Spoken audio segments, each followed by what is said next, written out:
हाँ जी, नमस्कार सभी को। कैसे हैं आप लोग? बढ़िया, मौज में। गाइज़, आप लोगों का जो 11th क्लास का एग्ज़ाम होने वाला है अकाउंटेंसी का, तो उससे रिलेटेड आज हम सैंपल पेपर डिस्कशन करेंगे। काफ़ी टाइम पहले से मैंने आपको बोल रखा था कि सैंपल पेपर डिस्कशन होगा, सैंपल पेपर डिस्कशन होगा। किस बेस पे एमसीक्यूज़ आ सकते हैं और कैसे एमसीक्यूज़ एग्ज़ाम में कवर हो सकते हैं और किस टाइप के बाकी प्रैक्टिकल क्वेश्चंस हो सकते हैं। प्रैक्टिकल क्वेश्चंस पे हमने पहले भी डिटेल्स में बहुत बातें करी है, लेकिन आज का जो ऑब्जेक्टिव है मेरा सैंपल पेपर डिस्कशन का, वो आपके लिए थ्योरेटिकल क्वेश्चंस से रिलेटेड एंड जो बेसिकली हमारे पास में एमसीक्यू क्वेश्चंस आने वाले हैं उससे रिलेटेड रहेगा। और कुछ एक इंपॉर्टेंट क्वेश्चन जो है मैं आपसे डिस्कस करके चलूंगा, तो एक आध टॉपिक भी डिस्कस कर लेंगे जो कि यहाँ पे आपके एग्जाम में कवर हो सकता है। तो आइएगा बिल्कुल ध्यान से, मेरे साथ में सब लोग सैंपल पेपर देख करके चलेंगे। तो सैंपल पेपर आपकी स्क्रीन पे ये रहा। इसके अंदर जो भी क्वेश्चंस आपको एमसीक्यू दे रखे होंगे और जो भी थ्योरी दे रखे होंगे, वो सारे क्वेश्चन सबसे पहले हम डिस्कस करते हैं, फिर उसके अलावा कुछ क्वेश्चंस हम और डिस्कस भी करेंगे। तो आइएगा बिल्कुल ध्यान से। सबसे पहले अगर आप देखोगे पहला question, a summarise record of relevant transaction particulars head of one place. मतलब एक समरी जो बनाते हो आप, वो कहाँ बन रही होती है? बेसिकली आप summarise record of relevant transactions, मतलब जो रेलिवेंट ट्रांजेक्शंस हैं उनका summarise record of particular head. एक पर्टिकुलर हेड का मतलब एक पर्टिकुलर अकाउंट का एक ही प्लेस पे अगर सारी चीजें लिख दी जाए तो वो क्या होता है? बेसिकली क्या कहलाता है? आपका लेजर कहलाता है। चलिए जी आगे देखिएगा। Second one, those assets which have physical existence, जिनका फिजिकल एग्जिस्टेंस हमने पढ़े थे, एक टेंजिबल होता है, एक इंटेंजिबल। तो टेंजिबल वो होता है जिनका फिजिकल एग्जिस्टेंस है और कैन बी टच्ड और सीन, जो बेसिकली क्या कहलाएगा? आपका टेंजिबल एसेट्स। आगे देखिएगा, the goods available with the business for sale on a particular date. एक पर्टिकुलर डेट पे बेचने के लिए जो गुड्स हमारे पास में अवेलेबल है, पड़ा है, वो क्यों पड़ा है भाई? बैलेंस बचा कर रख रखा है, किस बात का? स्टॉक। क्या कहलाएगा? वो आपका stock. Qualitative characteristics of accounting information, कौन कौन सी क्वालिटेटिव कैरेक्टरिस्टिक्स है? रिलायबिलिटी भी है, रेलिवेंस भी है, अंडरस्टैंडेबिलिटी भी है। मतलब all of these are the answers. ठीक है, दोनों ऑप्शन में थे। The excess of expense of a period, एक पीरियड के खर्चे जो है वो एक्सेस है, मतलब ज्यादा है। खर्चे जो है वो क्या है? ज्यादा है over it's related revenue. Revenue मतलब इनकम से खर्चे ज्यादा हैं, और इनकम से अगर खर्चे ज्यादा है तो क्या होगा? लॉस। डन है जी। Current liability are liability that are payable within, मतलब वो लाइबिलिटीज करंट लाइबिलिटीज होती हैं जिनको हम पे करना है, पेएबल है मतलब चुकाना है। कितने टाइम में भाई? 1 साल के अंदर। ठीक है, 1 ईयर के अंदर। ठीक है। Then question number 5, calculate the value of asset at the time of preparing final account. Final account बनाते वक्त वैल्यू ऑफ असेट बताइए that is purchase for ₹5 lakh. कितने रुपए में खरीदा था? 5 lakh. If the market value is 7 lakh as per the cost concept. तो cost concept क्या कहता है? जो भी असेट है वो हमेशा परचेज प्राइस पे रिकॉर्ड होगा। असेट जो है वो किस पे रिकॉर्ड होगा? आपका परचेज प्राइस पे रिकॉर्ड होगा। तो अगर असेट परचेज प्राइस पे रिकॉर्ड होगा तो बेसिकली असेट की जो भी कॉस्ट हमेशा जो है वो आप परचेज प्राइस ही कंसीडर करोगे, इस irrespective of the market value, current value, उससे फर्क नहीं पड़ता है। तो किस पे रिकॉर्ड करेंगे हम उसको? 5 लाख पे रिकॉर्ड करेंगे। चलिए जी आगे बढ़िएगा। As per the duality principle, duality मतलब डुअल एस्पेक्ट प्रिंसिपल जो है, जिसमें एक डेबिट और एक क्रेडिट का एस्पेक्ट देना होता है। Calculate the total outsiders equity.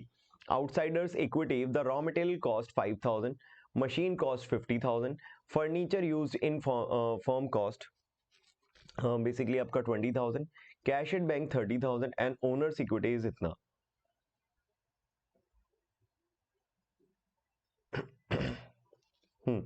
चलिए जी ध्यान से देखिएगा। इसके अंदर अगर आपको ये कह रहा है कि ओनर्स इक्विटी निकाल के, sorry outsiders, total outsiders equity निकाल के दिखाइए। रॉ मटेरियल की कॉस्ट 5,000 है, मशीन की कॉस्ट 50,000 है, furniture used in the firm cost 20,000 है। फर्नीचर जो हम फर्म में यूज कर रहे हैं वो इतना है। कैश एट बैंक दे रखा है आपको 30,000 और ओनर्स इक्विटी इतनी दे रखी है, दैट इज योर 70,000। ठीक है। अगर आप यहाँ पे देखोगे तो भाई मशीन जो है वो मेरी 50,000 की है। अगर आप यहाँ पे देखेंगे सिंपली मशीन आपके असेट्स में से 50,000 की है। फर्नीचर जो है वो आपके पास 20,000 का है। कैश आपके पास में जो है वो 30,000 का है। एंड देन ओनर्स इक्विटी जो है वो बेसिकली आपके पास में कितने की है? बेसिकली 70,000 की है। और बेसिकली आपका यहाँ पे रॉ मटेरियल कॉस्ट, तो देखो सीधी सी बात है, आउटसाइडर्स इक्विटी का मतलब हो गया लाइबिलिटी। आउटसाइडर्स देखो, इनसाइडर्स इक्विटी मतलब होता है कैपिटल, इनसाइडर इक्विटी का मतलब होता है कैपिटल, वैसे ही आउटसाइडर इक्विटी का मतलब हो गया लाइबिलिटी। और अगर इनसाइडर्स इक्विटी लिखा हुआ होता, इनसाइडर्स इक्विटी लिखा होता, तो वो कहलाता आपका कैपिटल। अभी मेरे को यहाँ पे लाइबिलिटी निकालनी है, मेरे को कैपिटल भी दे रखा है, असेट भी दे रखा है। तो लाइबिलिटी निकालने के लिए मैं क्या करूंगा? मेरे जितने भी असेट्स हैं, मेरे जितने भी असेट्स हैं, इन असेट्स में से माइनस कर दूंगा क्या? बेसिकली आपका कैपिटल। तो कैपिटल दे रखा है 70,000 और इसमें से ये सब माइनस कर दीजिए, ऐड कर दीजिए सारे एसेट जिसमें रॉ मटेरियल 5000, 50,000 का मशीन है, फर्नीचर है 20,000 का, कैश है 30,000 का, इन चारों एसेट को ऐड कर दो, 70,000 ओनर्स इक्विटी माइनस कर दो, आंसर इज ए 35,000।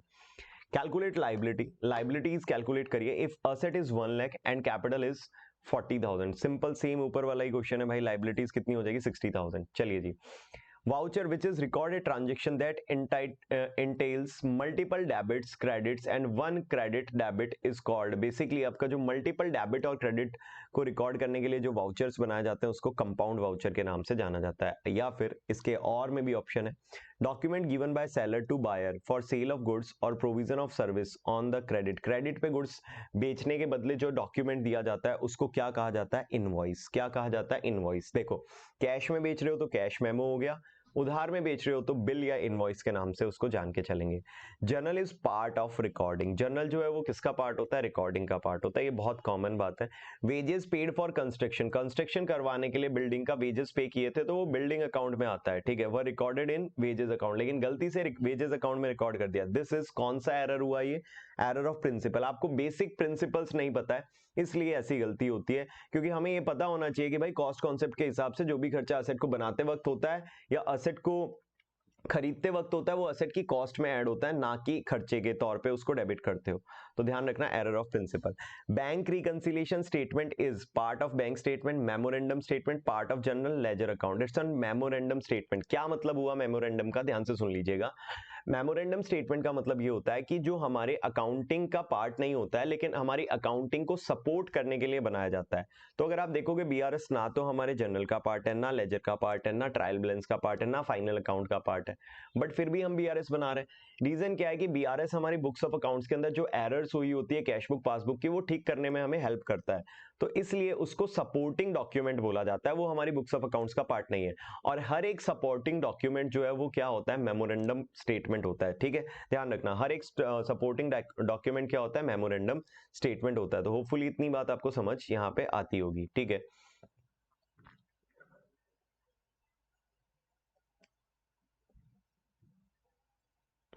आपके एमसीक्यूज जो है वो है दैट इज 18 यहाँ पे, और देन फिर आपका आगे आगे अगर आप नॉर्मली देखोगे तो आपके क्वेश्चंस आ रहे हैं, नॉर्मल क्वेश्चंस है, और उसके बेसिस पे ये पूरा आपका लास्ट में आकर के लास्ट में आइए, और लास्ट में देखोगे तो फुल फाइनल अकाउंट का एक क्वेश्चन दे रखा है जो कि 6 मार्क्स में आपका आने वाला है। तो आ जाइए, वापस आ जाइए, आ जाइए, आ जाइए, आगे के एमसीक्यूज को कवर करते हैं, बिल्कुल ध्यान से। ये लीजिए, हाँ जी, कह रहा है book value of asset after 2 years, 2 साल बाद में 80,000 हो गई बुक वैल्यू। बुक वैल्यू का मतलब क्या होता है, बुक वैल्यू कैसे निकलती है भाई, जो कॉस्ट है उसमें से डेप्रिसिएशन माइनस करने के बाद, कॉस्ट में से क्या माइनस करने के बाद, डेप्रिसिएशन, ठीक है जी। ओके, आगे बढ़ेगा। Rate of depreciation is 10% per annum, rate of depreciation 10% per annum है under straight line method, SLM method के हिसाब से। The original cost of asset would be, original cost क्या होगा, कैसे निकालें ओरिजिनल कॉस्ट। आज बुक वैल्यू 80,000 है, इसमें से डेप्रिसिएशन 10% एसएलएम बेसिस पे माइनस हुआ है। तो एक काम करिए, जो आपको यहाँ पे दे रखे हैं ऑप्शंस दे रखे हैं उसमें से 2 साल का डेप्रिसिएशन माइनस कर दो, जिसमें से अगर आप 2 साल का डेप्रिसिएशन माइनस करते हो जिसमें आपका 80,000 आ जाए, वो क्या हो जाएगा, बेसिकली आंसर हो जाएगा। देखो 8,000 है, मतलब 8,000 का मतलब तो ये हो गया कि अगर इस पे 2 साल का डेप्रिसिएशन लगाऊंगा तो वैल्यू और कम हो जाएगी। देखो ध्यान से समझना मैं क्या बोलना चाह रहा हूं या मैं क्या समझाना चाह रहा हूं, कि मैं ऑप्शन से चेक कर लूंगा कि भाई कौन सा ऐसा मशीन का कॉस्ट होगा जिसपे मैं 2 साल का डेप्रिसिएशन लगाऊं और 2 साल का डेप्रिसिएशन माइनस करने पे वैल्यू कितनी बच जाए, 80,000 बच जाए। 2 साल का डेप्रिसिएशन माइनस करने पे वैल्यू कितनी बच जाए, 80,000 बच जाए। तो ऐसा कौन सा असेट मेरा यहाँ पे कौन सी वैल्यू होने वाली है, तो 8,000 पे लगाऊंगा तो ये तो और कम हो जाएगा। 1 लाख पे लगा लीजिए, 1 लाख पे अगर आप 10% लगाओगे पहले साल तो दैट इज 10,000, 1 लाख का 10% 10,000 हो जाता है। पहले साल भी 10,000 हो गया, दूसरे साल भी 10,000 हो गया, तो 2 साल का कितना हो गया, 10,000 इंटू 2। एक साल का डेप्रिसिएशन कितना आया भाई, 1 लाख, 1 लाख का 10% आया 10,000 रुपए, और 1 साल का 10,000 आया तो 10,000 इंटू 2 कर दीजिए, टोटल कितना हो गया 20,000। ये 20,000 टोटल डेप्रिसिएशन आ गया। अब 20,000 जो टोटल डेप्रिसिएशन आ गया कॉस्ट में से उसको क्या कर दीजिए, 1 लाख की कॉस्ट है उसमें से 20,000 माइनस कर दीजिए। देखो आंसर 80,000 बुक वैल्यू बच रही है बच्चे, बिल्कुल, तो 1 लाख ही क्या हो जाएगा, आंसर हो जाएगा। 1 लाख इज द आंसर।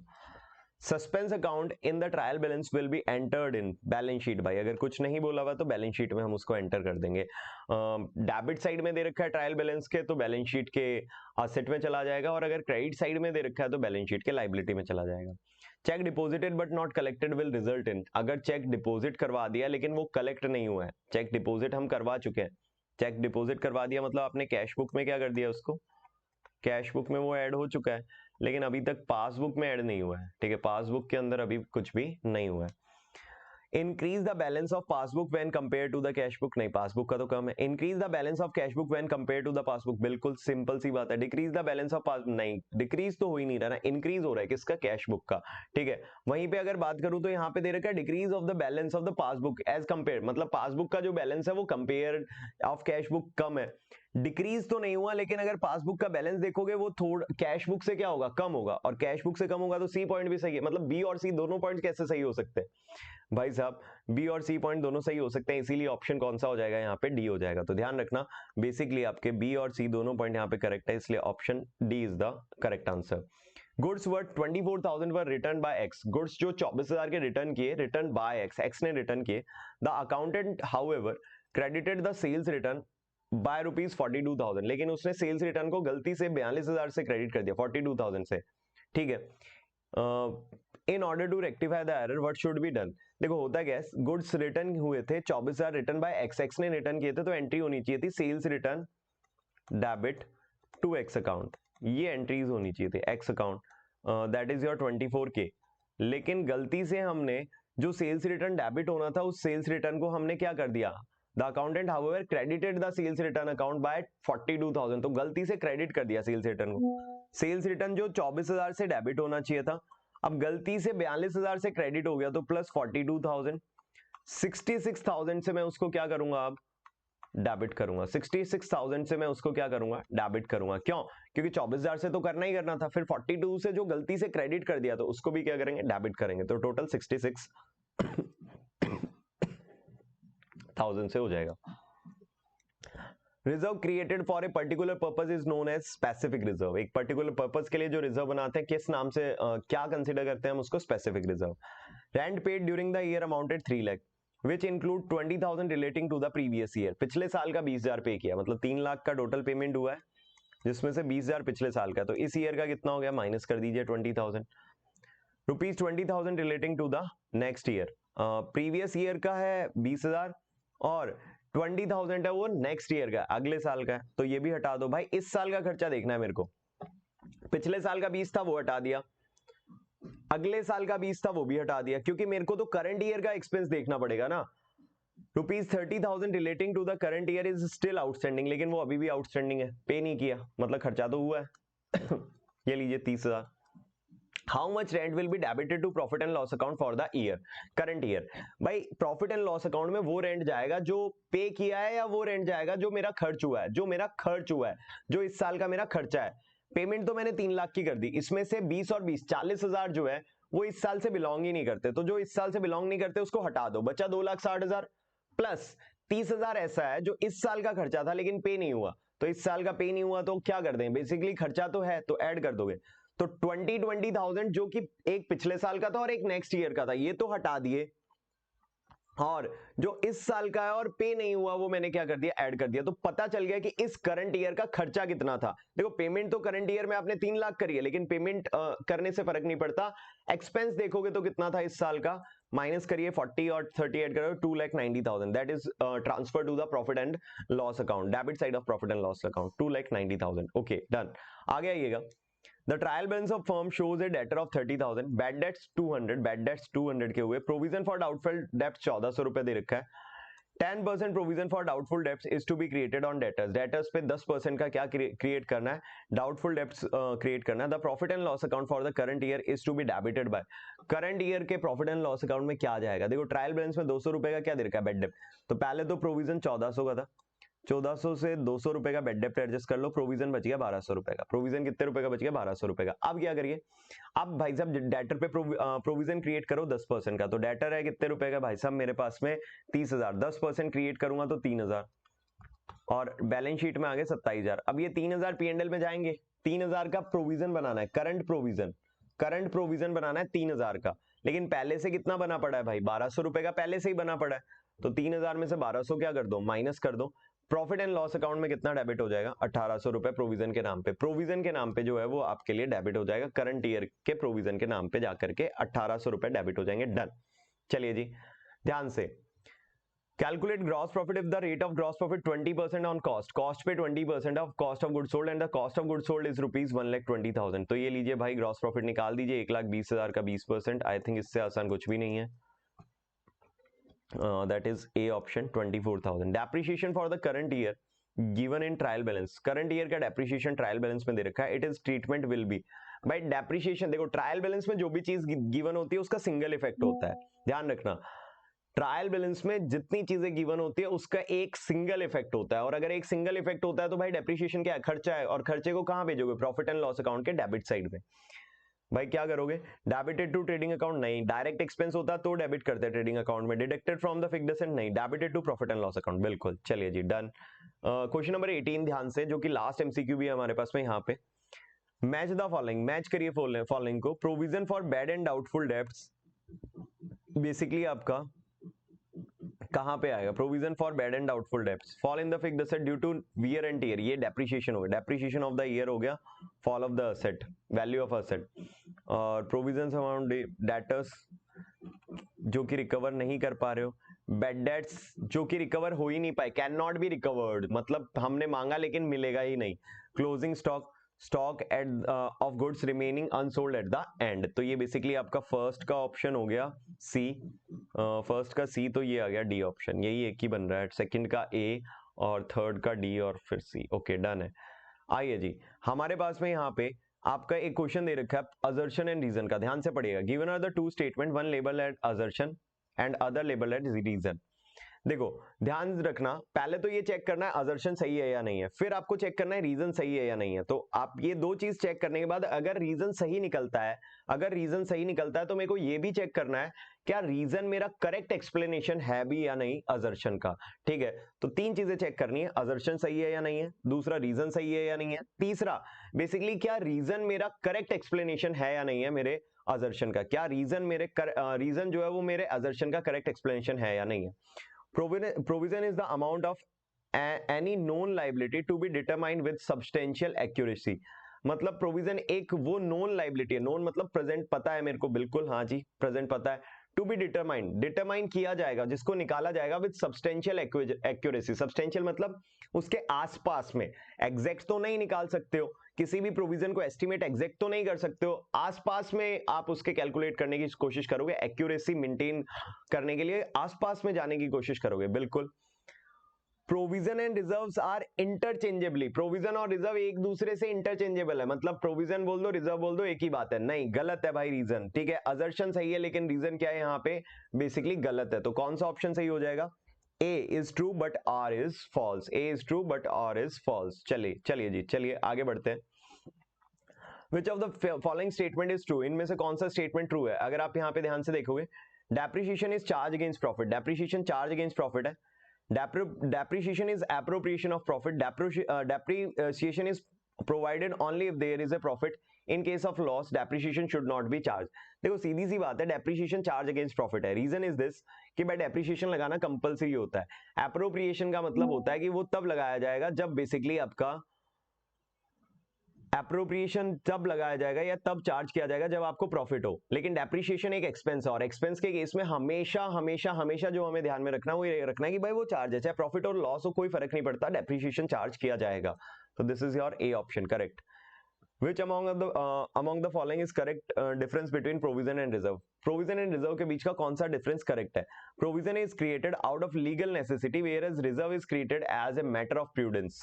ठीक है, provision हम जरूरी है हमारे लिए बनाना, इसलिए हम create कर रहे हैं, reserve इसलिए create करते हैं क्योंकि हम prudence follow कर रहे होते हैं। अच्छा जी, provision is invested whereas reserve is not invested, provision जो होता है वो इन्वेस्टेड होता है, रिजर्व इन्वेस्टेड नहीं होता है। Provision is an appropriation to profit whereas reserve is charge, उल्टा बोला है। Provision can be used as a distribution of dividend whereas reserve can not be allowed to be use for the, उल्टा बोल दिया भाई साहब फिर से भाई। Provision is out of legal necessity whereas reserve is treated as a matter of prudence. ठीक है, this is the correct answer, ठीक है, चलिए जी, अकाउंटिंग इक्वेशन प्रिपेयर करनी है, आई थिंक बड़े आराम से आप कर सकते हो। By record journal entry bought goods 2 lakh from the Kanta for Delhi, CGST SGST entry हो जाएगी purchases account debit 2 lakh, input CGST debit 18,000 और input SGST debit 18,000 to Kanta's account 2,36,000। Similarly same है, कैश में खरीदा है तो भाई यहाँ पे आपका क्रेडिट जो है वो कैश हो जाएगा, कोई पार्टी का अकाउंट नहीं हुआ। सोल्ड किया है तो भाई आईजीएसटी लग रहा है, ध्यान रखना, तो आउटपुट आ जाएगा, बस बाकी सेम ही है। डेबिट एंड क्रेडिट को एनालाइज करना है भाई, कौन सा अकाउंट बढ़ेगा तो डेबिट होगा, कौन सा बढ़ेगा तो क्रेडिट होगा, ये सब बताना है। असेट बढ़ता है तो डेबिट, ये लाइबिलिटी बढ़ता है तो बड़े आराम से कर सकते हो।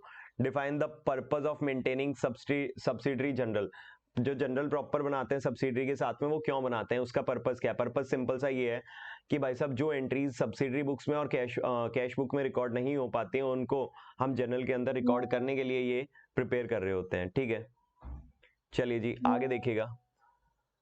Prepare A double column cash book, double column cash book बनानी है, ठीक है जी बना देंगे, डन, कोई दिक्कत नहीं है, हो जाएगा ये। क्लोजिंग एंट्रीज कौन सी होती है, कोई भी 2 एग्जांपल बता सकते हो यार, इससे आसान कुछ नहीं है, मैंने लिखवा रखे हैं, कोई भी 2 एग्जांपल दे देना, just like trading account to opening stock, trading account to purchases, या फिर closing stock to trading account, बहुत सारे ऑप्शंस यहाँ पे आपके पास आ जाते हैं।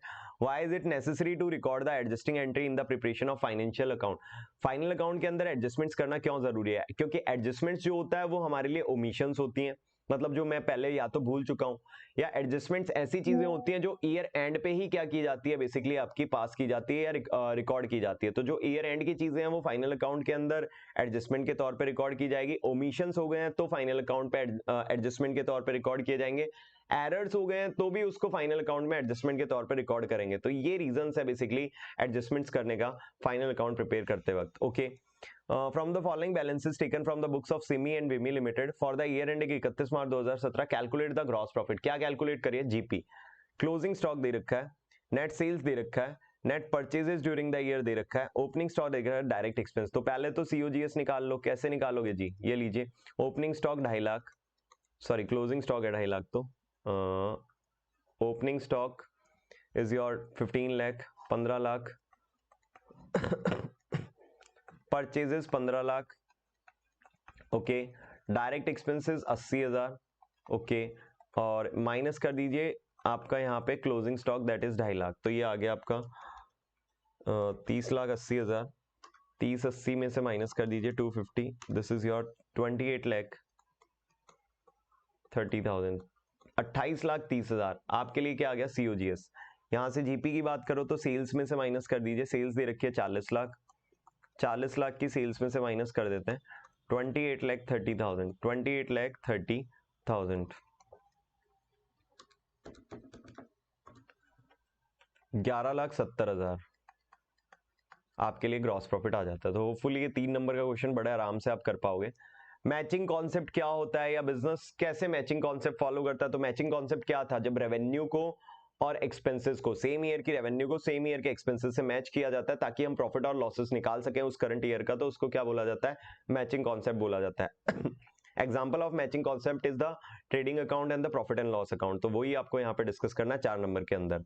Accounting concept and accounting standard are generally refer to the essence of the financial accounting, accounting standard और अकाउंटिंग कॉन्सेप्ट मतलब प्रिंसिपल्स, कॉन्सेप्ट मतलब प्रिंसिपल, ये हमारे लिए जरूरी क्यों है, क्योंकि भाई बिना रूल्स एंड रेगुलेशंस के, बिना स्टैंडर्ड्स के आप अकाउंटिंग कर ही नहीं सकते हो, या कोई भी काम आप बिना स्टैंडर्ड्स के नहीं कर सकते हो। मेनली एक यूनिफॉर्मिटी बनी रहे, यूनिफॉर्मिटी मतलब सब लोग एक ही तरीके से अकाउंटिंग करें, इसलिए ये स्टैंडर्ड्स और प्रिंसिपल जरूरी हैं। तीसरी बात यहाँ पे ये आ जाती है कि भाई साहब अगर मान लीजिए कोई फॉलो इनको नहीं कर रहा है तो उसको पनिश करने के लिए हमारे पास में कुछ स्टैंडर्ड्स होने चाहिए, बताया जाना चाहिए कि भाई आप नहीं करोगे तो आपके लिए ये लाइबिलिटीज आ सकती है। चौथी बात यह है कि अकाउंटिंग जो है वो एक्यूरेट रहेगी, इन स्टैंडर्ड्स वगैरह को आप फॉलो करते हो तो इसलिए हमारे लिए जरूरी है। आगे आइएगा बिल्कुल ध्यान से। Following are the extract of the trial balance of Messrs Bola and sons on the 31 March 2017, opening stock दे रखा है, परचेज दे रखा है, सेल्स दे रखा है, ओनली रेलिवेंट आइटम्स में क्लोजिंग स्टॉक दे रखा है। You are required the necessary journal entry show the above items will appear in the balance sheet of mister Bola and sons, तो भाई ओपनिंग स्टॉक आना नहीं है, ये आना नहीं है, ये आना नहीं है, बैलेंस शीट में तो 3 लाख का क्लोजिंग स्टॉक आएगा। एंट्री क्या करोगे, ओपनिंग स्टॉक की एंट्री हो जाएगी trading account debit to opening stock account, purchase की एंट्री हो जाएगी trading account debit to purchases account, sales की एंट्री हो जाएगी sales account debit to trading account, और वहीं पे क्लोजिंग स्टॉक की एंट्री हो जाएगी, closing stock account debit to आपका ट्रेडिंग अकाउंट। तो सिंपली ओपनिंग स्टॉक की trading debit to opening stock, वहीं पे परचेजेस की भी सेम भाई, purchases debit to mainly sorry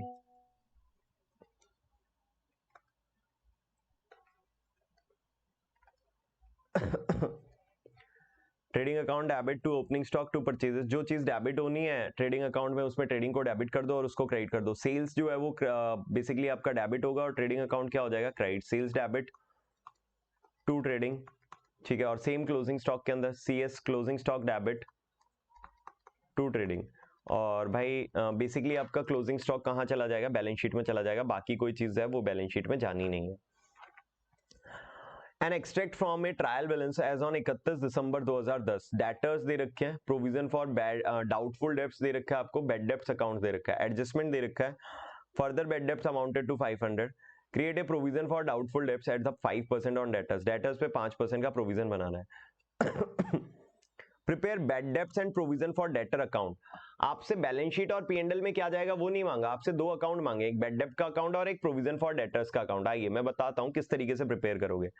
तो भाई ये लीजिए, लेजर बनाना है, एक तो बेड डेट का, ये डेबिट साइड हो गई और ये आपकी क्रेडिट साइड हो गई।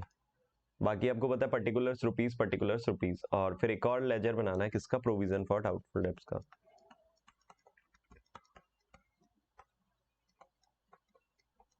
प्रोविजन फॉर डाउटफुल डेब्ट्स का तो वही सेम कहानी है लेजर की भाई, पर्टिकुलर्स रुपीज, ठीक है। ये क्रेडिट साइड है और ये डेबिट साइड है। हाँ जी, बैलेंस शीट में देख लेते हैं कि कितना पहले बेसिकली इस साल के एंड में आपका वो बनेगा। तो बैलेंस शीट में ऐसे साइड में बना के देख रहा हूँ, तो ताकि मेरे को ये पता चल जाए कि इस करंट ईयर में कितना प्रोविजन मेरे को बनाना है। तो अगर आप देखोगे 10,500 के डेटर्स हैं, 10,500 के डेटर्स हैं, इसमें से जो फर्दर बेड डेब्ट्स हुए वो माइनस कर दोगे। फर्दर बेड डेब्ट्स का मतलब होता है भाई जो एक्स्ट्रा बेड डेब्ट्स हुए हैं, ध्यान रखना, फर्दर बेड डेब्ट्स का मतलब होता है जो एक्स्ट्रा बेड डेब्ट्स हुए हैं। फर्दर बेड डेब्ट्स FBD का मतलब फर्दर बेड डेब्ट है, यहाँ पे आपका कोई फरीदाबाद नहीं है, ध्यान रखोगे। ये फर्दर बेड डेब्ट माइनस किया 10,000 बचे। ट्रायल बैलेंस में जो चीजें आती हैं उसका बेसिकली कुछ नहीं करना होता है मेरे को बैलेंस शीट के अंदर, ये चीज आपको पता है। ट्रायल बैलेंस में जो चीजें आती हैं उसका बैलेंस शीट में कोई काम नहीं होता, हाँ P&L के लिए काम आती है। फिर यहाँ पे 5% का प्रोविजन बनाने के लिए बोला है, तो 10,000 पे 5% का प्रोविजन बना दो। ये लो, प्रोविजन अगर मैं 5% का बनाऊंगा तो कितने रुपए का बन जाएगा, 500 रुपए। ये लीजिए, माइनस करिए, बचेगा कितना, 9,500।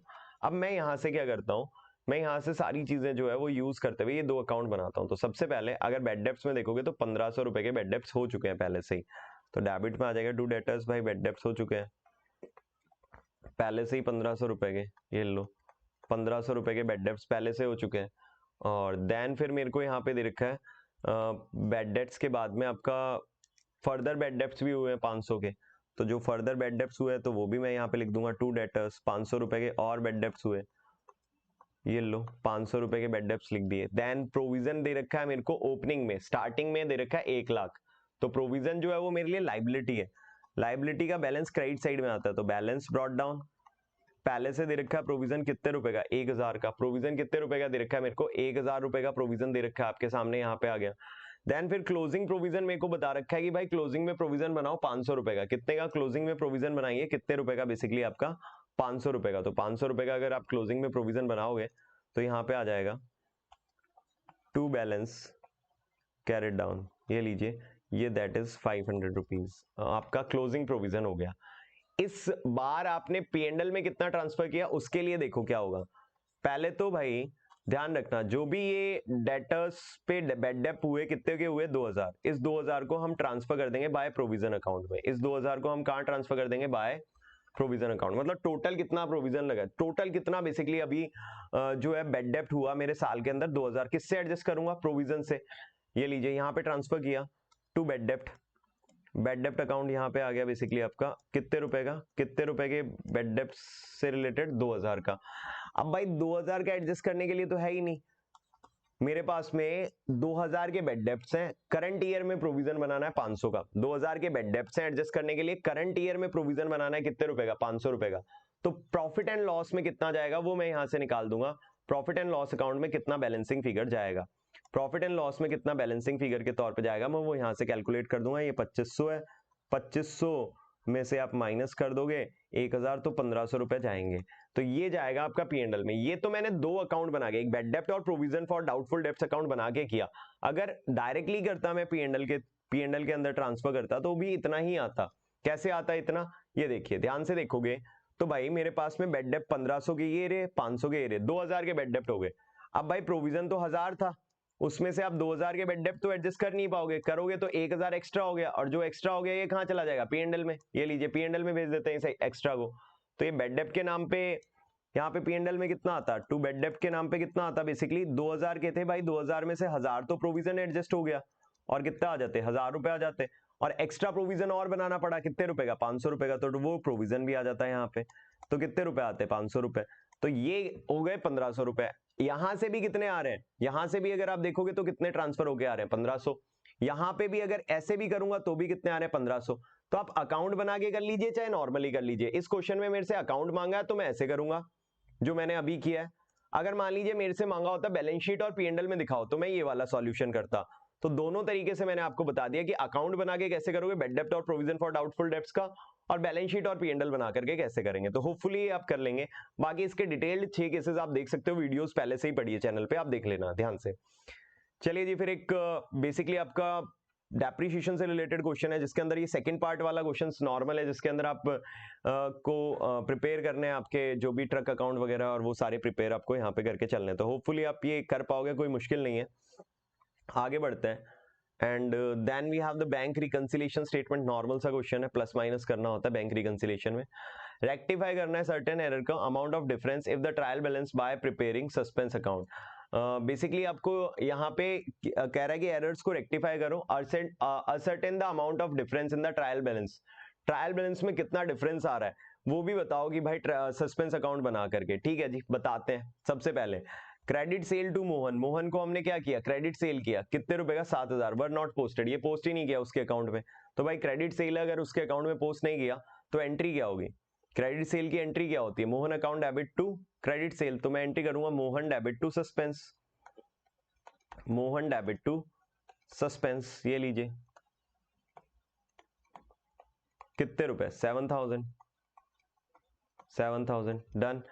इसी तरीके से आगे की credit purchase of Rohan not posted, तो रोहन के अकाउंट में अगर पोस्टेड नहीं है तो फिर क्या एंट्री कर देंगे, बेसिकली आपका परचेजेस टू रोहन होना चाहिए था, तो परचेज को नहीं, सस्पेंस डेबिट टू रोहन।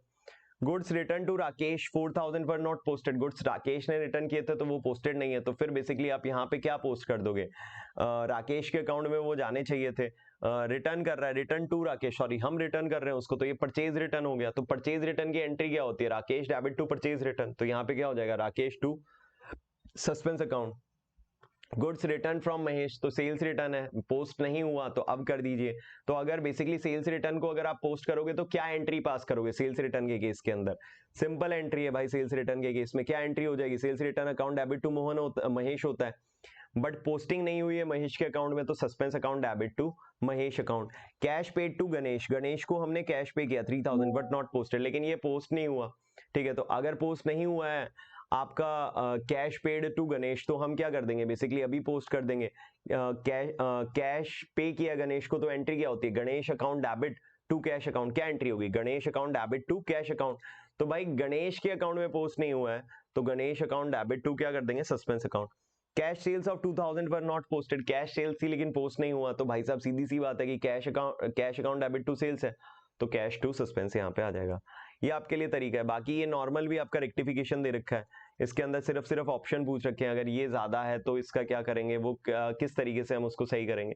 तो नॉर्मल है, दोनों में से और में से कोई भी कर सकते हैं, मैंने आपको ये बता दिया। हाँ, इसमें सस्पेंस अकाउंट भी मांगा हुआ है, तो सस्पेंस अकाउंट हर चीज में जहां सस्पेंस आ रहा है तो उसके बेसिस पे, जैसे मान लीजिए यहाँ पे मैंने एक एंट्री पास करी पहले वाले की, तो इसमें सस्पेंस में कहाँ जाएगा, ये बेसिकली सस्पेंस क्रेडिट हो रहा है, तो क्रेडिट साइड में जाएगा बाय मोहन मोहन्स अकाउंट, कितने रुपए, 7000, ये लीजिए। होपफुली कर लेंगे इसको। आगे बढ़िए, आगे आ जाइए। जनरल एंट्री नॉर्मल है, आई थिंक कर पाओगे। इंस्टॉलेशन ऑफ मशीन पे कोई भी खर्चा हुआ तो machine account debit to cash. Charity में गुड्स दिए तो charity to cash, sorry charity to purchase. Interest receive charge on capital 7% when the total capital 7% का इंटरेस्ट, तो 70,000 पे 7% होता है 4900। 4900 का interest on capital to capital entry हो जाएगी। इंटरेस्ट ऑन कैपिटल की एंट्री, interest on capital account debit to capital account. Received 1200 of bad debts, return of last year, तो लास्ट ईयर का बैड डेट इस साल पैसे मिल गए, cash account debit to bad debt recover आ जाएगा। Good destroy by fire, good destroy by fire जो है वो बेसिकली आपका 2000 यहाँ पे आपको दे रखा है कि जो भी मेरे गुड्स जो है वो 2000 रुपए के डिस्ट्रॉय हो गए, तो एंट्री हो जाएगी यहाँ पे loss by fire account debit to purchases account. Rent outstanding, rent जो है मेरी आउटस्टैंडिंग है, मतलब हमारा खर्चा तो हो चुका है लेकिन अभी तक हमने क्या नहीं किया, पेमेंट नहीं किया, तो क्या एंट्री हो जाएगी, rent account debit to outstanding rent account. ठीक है, ये बेसिकली आपकी एंट्री हो जाएंगी। यहाँ पे आपके पास में एडजस्टमेंट्स देख लीजिए लास्ट क्वेश्चन का। डेप्रीशिएशन अगर मशीनरी पे लग रहा है 5%, तो भाई नॉर्मली जो भी डेप्रीशिएशन आपका 5% लगा दोगे मशीनरी पे। बेड डेट्स 15 रुपए के हुए, डिस्काउंट ऑन डेटर्स 5% देना है और प्रोविजन फॉर 6% देना है। तो पहले तो प्रोविजन लगाओगे 6% का, ठीक है, पहले प्रोविजन बनेगा और देन फिर क्या माइनस होगा, बेसिकली डिस्काउंट। तो पहले आप देखिए फर्दर बेड डेट 1500 माइनस किए, 1500 माइनस करके जो भी आएगा, जैसे अगर आप डेटर्स देखोगे तो 50,000 के हैं, 50,000 में से पहले से 1500 रुपए का क्या माइनस कर दोगे आप, फर्दर बेड डेट्स 5% का, फिर जो है सॉरी 6% का पहले क्या माइनस करोगे, प्रोविजन। प्रोविजन माइनस करने के बाद जो वैल्यू बचेगी उस पर 5% का क्या मेंटेन किया जाएगा, डिस्काउंट ऑन डेटर्स माइनस किया जाएगा, और जो डिस्काउंट भी है और जो प्रोविजन भी है दोनों प्रॉफिट एंड लॉस अकाउंट के डेबिट साइड में चले जाएंगे, और ये बेड डेट्स भी है ये भी डेबिट साइड में चला जाएगा। वेजेस प्रीपेड है, मतलब एडवांस में पे कर दिया तो वेजेस में से माइनस हो जाएगा और बैलेंस शीट में असेट में आ जाएगा। इंटरेस्ट ऑन इन्वेस्टमेंट 5% लगना है, तो एक तो इन्वेस्टमेंट पे इंटरेस्ट लगेगा, ये कहाँ है इन्वेस्टमेंट, ये रहा 23,100 पे आपका क्या लगेगा, बेसिकली 5% का इंटरेस्ट लगाओगे, कहाँ जाएगा, एक तो प्रॉफिट एंड लॉस में क्रेडिट साइड में जाएगा, दूसरा बैलेंस शीट के अंदर चला जाएगा असेट्स के अंदर। क्लोजिंग स्टॉक 10,000 रुपए का दे रखा है, तो भाई एक तो बेसिकली आपका बैलेंस शीट में चला जाएगा, एक ट्रेडिंग अकाउंट में क्रेडिट साइड आ जाएगा। तो होपफुली ये जो पेपर है ये इससे आसान ही पेपर आने वाला है। मैं एक्चुअली बताऊं तो जो पेपर आपके सामने इसी से आसान ही पेपर आने वाला है, इससे मुश्किल पेपर आपका नहीं होने वाला है। बट फिर भी सैंपल पेपर के तौर पे जो चीजें आ सकती हैं या जो चीजें यहाँ पे हो सकती हैं वो मैंने आपके लिए डिस्कस किया। फिर भी अगर इसमें से कोई क्वेश्चन नहीं हो पाता है या आपको दिक्कत देता है तो प्लीज मेरे से डिस्कस कर लेना, मैं जरूर हेल्प करके चलूंगा। चलिए जी, होपफुली आप इसको कर लेंगे और आप कवर भी कर लेंगे एग्जाम से रिलेटेड जो भी पॉइंट्स हैं जो भी क्वेश्चन है, और इसको जरूर से आप जो है वो कंप्लीट करके, इसको जरूर से कंप्लीट करके एक बार ओवरव्यू ले लेना बाकी सारी चीजों का, जो थ्योरी है वो जरूर थोड़ा सा अच्छे से पढ़ लेना। चलिए जी, ऑल द बेस्ट, मिलते हैं आगे। चलिए जी, नमस्कार अभी।